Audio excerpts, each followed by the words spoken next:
Indépendance totale. 7h, 10h sur Radio Courtoisie, ligne droite, Baudouin-Wisselman. Alors que le Haut-Karabakh subissait un blocus depuis 8 mois de l'Azerbaïdjan, qui revendique sa souveraineté sur cette enclave arménienne, l'Azerbaïdjan a lancé une vaste opération et plusieurs bombardements, notamment sur Stepanakert, la principale ville du Haut-Karabakh. Très rapidement, un cessez-le-feu a été annoncé entre les maigres forces séparatistes de l'Artsakh et les Azéris, mais l'Azerbaïdjan continue certaines frappes, même s'il a obtenu le désarmement de toute l'enclave et de nombreuses populations ont dès à présent commencé à quitter la région. Pour faire le point avec nous, Melkon Ajamian, bonjour. Bonjour. Vous êtes journaliste, reporter d'images, animateur de la radio arménienne d'Île-de-France. Alors vous suivez de près ce qui se passe sur place. Est-ce qu'on peut revenir sur le déroulé de cette opération dite antiterroriste et qui n'est pas terminée en réalité? Alors cette opération-là qui a commencé mardi sur les coups de midi 13h heure française, c'est une opération qui est vraiment le point de chute de tout ce que l'Azerbaïdjan, allié de la Turquie, organise depuis plusieurs années. Après des attaques, après la guerre de 2020, depuis 2020, il y a eu énormément d'attaques, de provocations, des micro-guerres qui se sont un peu lancées. Et ce qui s'est passé mardi, voilà, c'est le point de chute, l'attaque finale, on va dire, pour récupérer tout ce qui est, selon eux, leur terre, alors que c'est des terres arméniennes depuis plusieurs millénaires. Alors l'Azerbaïdjan a nommé cette attaque opération terroriste, qui nous rappelle la fameuse opération spéciale russe en Ukraine. Toute la presse azérie et turque ont repris cette appellation sans contestation. Alors du point de vue azéri, l'Artsakh est vraiment une enclave terroriste? Alors oui, de leur point de vue, oui, parce que objectivement, ils ont une opposition militaire en face, donc tant qu'ils ont une opposition militaire en face, ils considèrent ça comme du terrorisme, alors que quand on parle de 120 000 Arméniens de l'Artsakh, on parle d'une grande majorité de civils, d'enfants, de femmes, d'universités françaises. Il ne faut pas oublier qu'en Artsakh, il y a des universités françaises, il y a une grande francophonité, on va dire, en Artsakh, il y a beaucoup de... Voilà, c'est un pays, il ne faut pas oublier que c'est un pays, c'est pas... Beaucoup de gens disent une enclave de séparatistes, mais il faut dire les bons mots, c'est un pays d'Arméniens qui ont toujours été là. Donc voilà, qui sont installés avec des écoles, des enfants, un président, un parlement. Donc voilà. On dit souvent enclave parce qu'en fait on attribue cette terre peuplée d'Arméniens à l'Arménie, comme un bout d'Arménie. Pour vous, c'est plus que ça, c'est un pays pour quelle raison? Et d'ailleurs, est-ce que vous pouvez préciser quelle est la différence entre Haut-Karabakh et Artsakh qu'on utilise de façon alternative? Alors l'Artsakh, alternée. Voilà, alors l'Artsakh, c'est tout simplement le mot arménien pour dire le Haut-Karabakh. Voilà, l'Artsakh, c'est le mot que les Arméniens utilisent et c'est le mot civilisationnel. En fait, ce qu'il faut comprendre. Et le Karabakh, c'est du point de vue azéri, c'est ça? C'est ça, le Nagorno-Karabakh, ils appellent ça.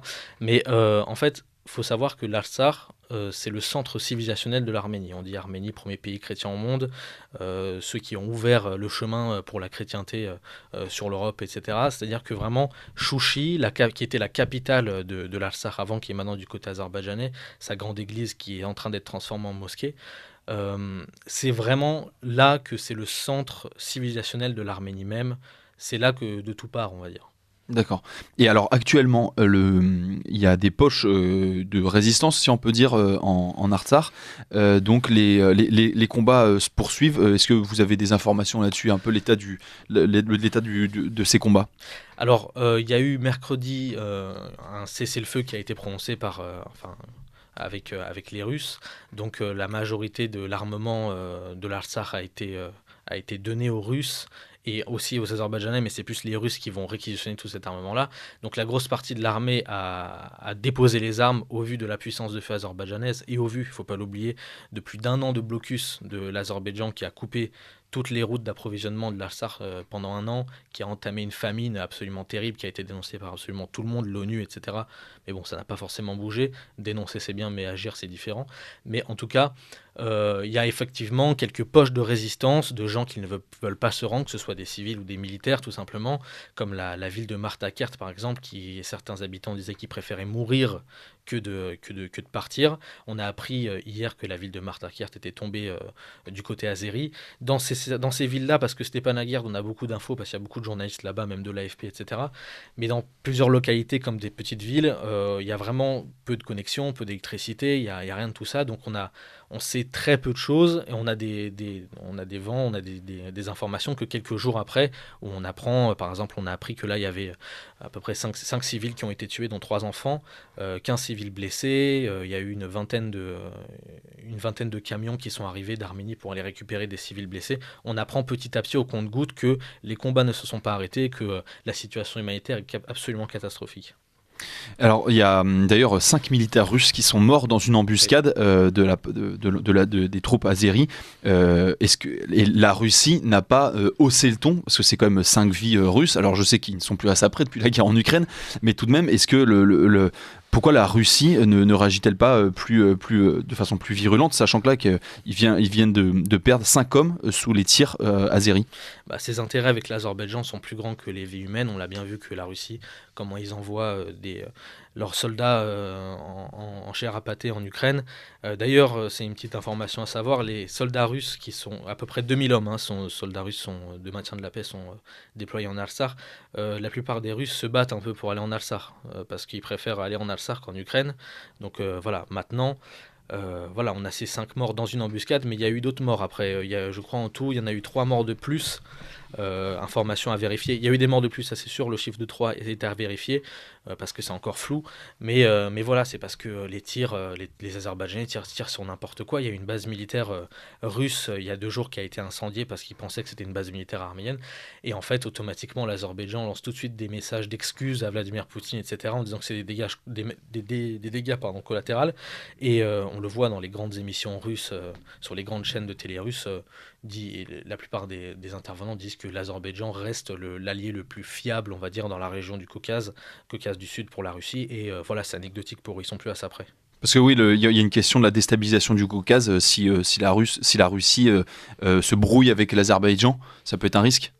En fait, surtout que la Russie utilise l'Azerbaïdjan pour faire passer son gaz en Europe. La Russie utilise pour refaire remonter le gaz par ce... Voilà, c'est ça. Ouais. Et voilà. Donc il y a eu énormément d'accords qui ont été signés entre l'Azerbaïdjan et la Russie. Donc voilà. Ouais. Et sur la question de ces armes que les forces qu'on dit séparatistes de l'Artsakh vont devoir remettre aux Russes, on a parlé de quelques milliers d'armes. On se doute que la plupart sont pas encore remises. Est-ce qu'il va y avoir une résistance durable qui va s'installer? Est-ce que vous citiez tout à l'heure ces villageois qui préfèrent mourir plutôt que partir? Est-ce qu'on peut s'attendre à une guerre une guérilla, un maquis Hatzariot? L'Azerbaïdjan n'hésitera pas à lancer toutes les forces possibles, imaginables contre ces éventuelles poches de résistance. Donc ces résistances-là selon moi, ne dureront pas pendant très longtemps. Donc voilà, effectivement, l'armement qui a été saisi pour l'instant, l'Azerbaïdjan a commencé le désarmement samedi, et ils ont dit qu'il fallait 3 jours. En 3 jours, il fallait que l'Artsakh soit désarmé. Donc on voit des images de chars, de Kalachnikov. L'armée, les armes qu'avaient les Artsakhios, c'est pas de l'armement ultra sophistiqué. On est sur de l'ancien armement russe, on est sur voilà. Et il y a des bruits qui courent dans les médias artsakhios, arméniens et même ukrainiens, que la plupart de ces armes-là qui vont être réquisitionnées par les Russes seraient éventuellement à être envoyées en Ukraine. Information à vérifier, mais ça c'est ce qui tourne en ce moment dans les médias. C'est ce qui serait pas forcément étonnant, parce que voilà, les Russes vont mettre la main sur cet armement-là. Et concernant les Arméniens, donc de l'Arménie conventionnelle, on va dire, comment ont-ils réagi, un peu, pas à cet abandon, mais à cette résignation du Premier ministre arménien Nicole Pachinian? Oui, il y a abandon, c'est pas un faible mot. Il y a énormément d'Arméniens qui parlent d'abandon, de trahison, même de traîtrise. Voilà, les manifestations contre le Nicole Pachinian qui ont lieu à Yerevan maintenant sont pas quelque chose d'étonnant. Ça fait des années que c'est comme ça. Ça fait à peu près 3 ans que des manifestations, même plus grosses que ce qui est en train de se passer maintenant à Yerevan, ont place. Voilà, traître, etc. Des mots sont assez durs, mais donc voilà, Nicole Pachinian est dans une situation quand même très délicate. Il a fait des très très très gros mauvais choix pour la cause de l'Artsakh. Il s'est même détaché à un moment donné complètement et il s'est même brouillé avec certains dirigeants de l'Artsakh. Donc tout ça, ça n'a absolument pas aidé. Et le fait de s'être complètement séparé et s'est mis en contradiction avec Vladimir Poutine sur énormément de points, je ne sais pas si on aura l'occasion d'en reparler, ça n'a pas arrangé les choses et ça a surtout jeté Vladimir Poutine dans les bras d'Ilham Aliyev, le président azerbaïdjanais. Oui, est-ce que vous pouvez revenir là-dessus? Ce serait des positions de Nikol Pachinian qui auraient provoqué une brouille et une perte de confiance entre Moscou et Yerevan?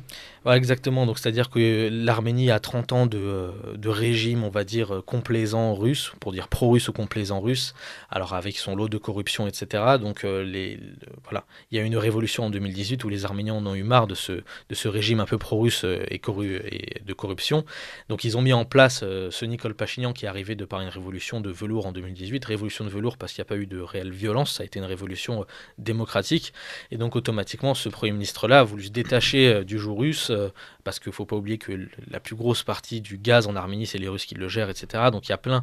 Voilà, l'Arménie était vraiment soumise à la Russie, donc Nikol Pachinian a vraiment voulu se séparer. Il y a eu énormément de brouilles. Dernièrement, la grosse brouille, on va dire, c'est la ratification du traité de Rome par l'Arménie. Le traité de Rome, c'est le fait de pouvoir arrêter quelqu'un qui est incriminé de crimes de guerre. Donc potentiellement arrêter Vladimir Poutine si je vais en Arménie. Oui. Voilà, c'est-à-dire que en gros, là, si Vladimir Poutine va en Arménie demain, il serait potentiellement arrêté. L'Arménie avait ratifié ce traité-là pour les dirigeants azerbaïdjanais après la guerre de 2020. Il s'avère qu'entre-temps, Vladimir Poutine a attaqué l'Ukraine. Il y a un mandat international, voilà, c'est ça. La Cour pénale internationale. Mais est-ce que voyant comment la Russie favorise l'Azerbaïdjan, est-ce que Nikol Pachinian n'a pas intérêt à se rapprocher d'autres pays? Bon, alors l'Union européenne est forcément assez favorable à l'Azerbaïdjan pour son gaz, bien que pour l'instant assez résiduel. Est-ce qu'il n'a pas raison de se détourner de la Russie? Il y a des personnes qui le disent, et il y a même des personnes qui le soutiennent énormément en disant qu'il n'avait pas le choix et qu'il avait surtout raison de se détacher là parce que les Russes ont toujours été des protecteurs, on va dire de loin, pas réellement des protecteurs qui agissent que pour leurs intérêts. Donc voilà, Nikol Pachinian s'est énormément rapproché des États-Unis, de la France. Dernièrement, ça a fini à peu près autour du 20 septembre, il y a eu des exercices militaires entre l'armée américaine et l'armée arménienne sur le sol arménien, c'est une première. Quand même, c'est à notifier. Ça a fait, ça n'a pas fait plaisir à Moscou que des 175 GI américains du Kansas qui venaient en Arménie pour faire un exercice militaire. L'Arménie s'approche énormément de l'Iran. Il y a aussi cette fameuse histoire du corridor du Zangezur qui serait la prochaine étape de l'Azerbaïdjan après la prise de l'Artsakh pour scinder le sud de l'Arménie en deux, donc pour rejoindre l'enclave du Nakhitchevan anciennement arménienne et prise par l'Azerbaïdjan.